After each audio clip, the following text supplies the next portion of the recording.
Welcome to the Guildhall in Stratford upon Avon.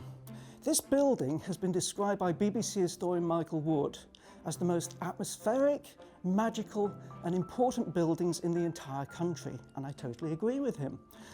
It was built as the headquarters for a religious order called the Guild of the Holy Cross, a Catholic order dating to 1269. Oh, I should have said actually that the building itself dates to 1420. So as I'm speaking, we are exactly 600 years old. We should be having a party. The Guild of the Holy Cross, a Catholic order, as I say, were dedicated to the Cross, the Virgin Mary and John the Baptist. Everybody paid money to join the Guild. A guild is like a club. So everybody from nobility to ordinary townfolk, men and women, paid money to join the Guild for two reasons. Firstly, to widen their circle of contacts, so they're networking in this space. They're conducting business down here. Who can help my trade, business or craft?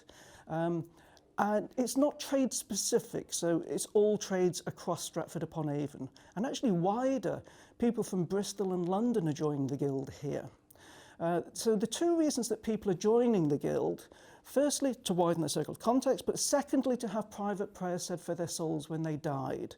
So we have a private chapel at the far end of the building with a magnificent altar painting where they employed up to 6 priests to pray for members' souls when they died, to expedite the journey through purgatory to heaven. And the Guild actually thrived up until 1547, and that's when Edward VI comes to the throne. Now, Edward is the son of Henry VIII and Jane Seymour, his third wife. And Edward is a boy king. He has a council of men ruling in his name. And they decide to carry on the work of the Reformation, of converting the country from being Catholic to Protestant. And they shut down all the religious guilds in the country. And this building is seized to the crown, along with all its assets. Now, the townfolk aren't happy about that because they genuinely did run Stratford upon Avon. And so they keep pleading with the king, petitioning the king.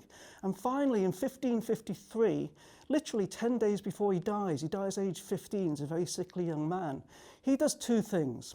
He re-establishes the grammar school upstairs to bear his name as the King's New School. So it's the King Edward VI Grammar School all the way from 1553. And that's where William Shakespeare went to school. The second thing he does is he converts Stratford to a borough council, a town council. So this then becomes the town hall, and the records show that 2/3 of the old men that ran the religious guild reinvent themselves and they're now running the town council. Politics doesn't change. This actually remains the town hall up until 1848, when it moves up the street just a few hundred metres in Chapel Street.